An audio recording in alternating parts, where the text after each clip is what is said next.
Filter items in a Dict of Dict. Is there a way to return a list of keys whose inner Dict's values match certain criteria? Given a Python Dict.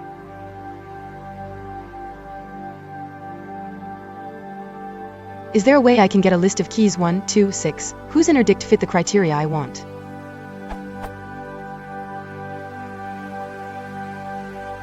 I know I can simply loop through my dictionary, but is there a better way?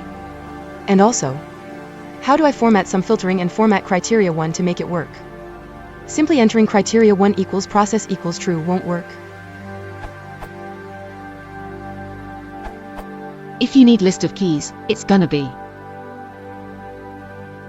And use dict.iteritems, for2.x.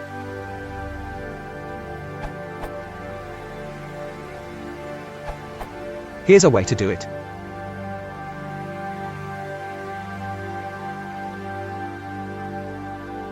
Note that your sum filtering function will need to have the dictionary as an argument. Example usage.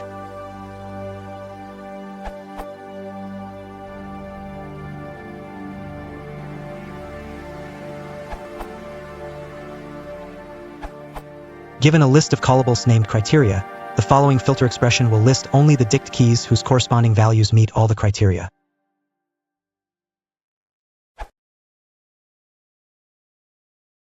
If you want to support the channel, please consider liking and subscribing.